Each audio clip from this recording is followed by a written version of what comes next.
Dobrý den, pokud milujete houby, tak tento recept je určený právě pro vás. Šéfkuchař Marek Fichtner si pro nás nachystal opravdu jednu specialitu. Ahoj Marku.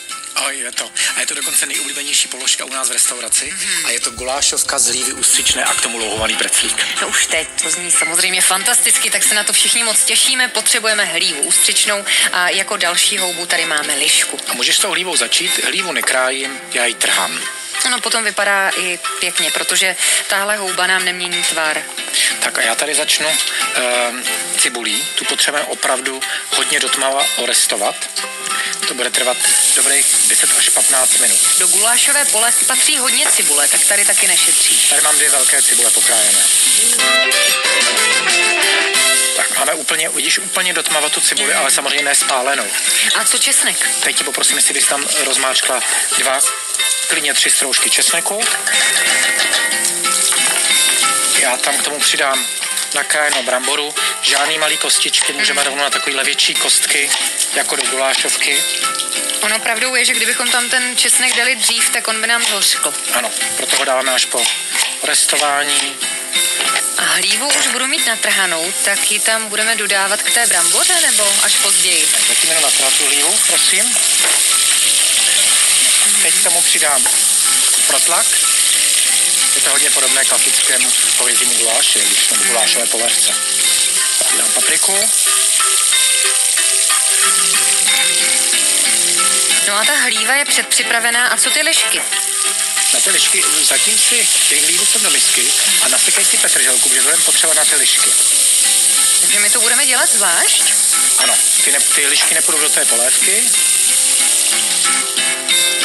Přivedeme do varu.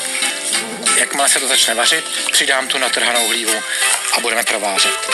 Polévka se nám vaří, přidáme tam tu natrhanou hlívu a majoránku.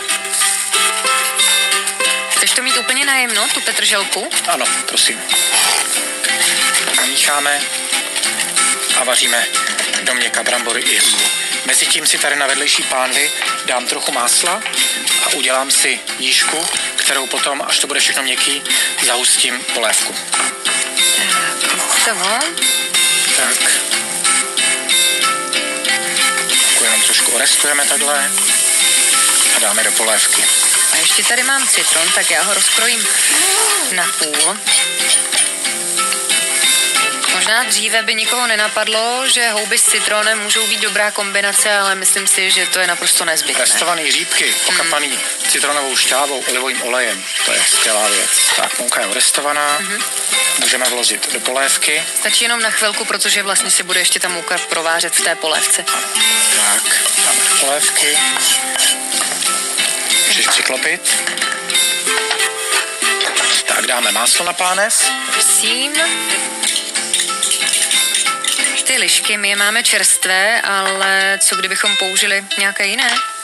Můžeme i ty, jak zmiňovaný hříbky by do toho šly. Pokud by už nebyly čerství houby, tak se dají třeba, jestli máš mraženou směs, ten by taky šla orestovat a potom ji dát do té polévky. Tak, už odemsteme, ty lišky nepotřebují moc, jenom protáhnout takhle na másle, citronovou šťávu a nasekanou petržel. Ať to hezky postupuje, tak jak má. Můžeš se podívat na tu polévku zatím. Trošku stáhneme. Tak, tady ti dám vařečku. Tak. To jo. No, pokud je brambora měkká a hlíva, tak můžeme servírovat. Gulášovku už máme hotovou, tak můžeme servírovat. Marku, ty ještě dochuť ty lišky. Přidám sůl, zakápnu citronovou šťávou. My si tady dáme trošku větší porci. Přidám nasekanou petržel. Nádherně to voní. Aby to bylo úplně dokonalé, tak já to ještě otřu okolo. A nejčastěji se podává s preclíkem? Já to mám rád s tímhle louhovaným preclíkem, ale můžeme k tomu dát i bagetu nebo šumavský chléb. Přesně tak. No, takovouto polévku si můžete připravit i mimo houbařskou sezónu. Tak Marku, děkuji za tento recept a vám přejeme dobrou chuť. Dobrou chuť.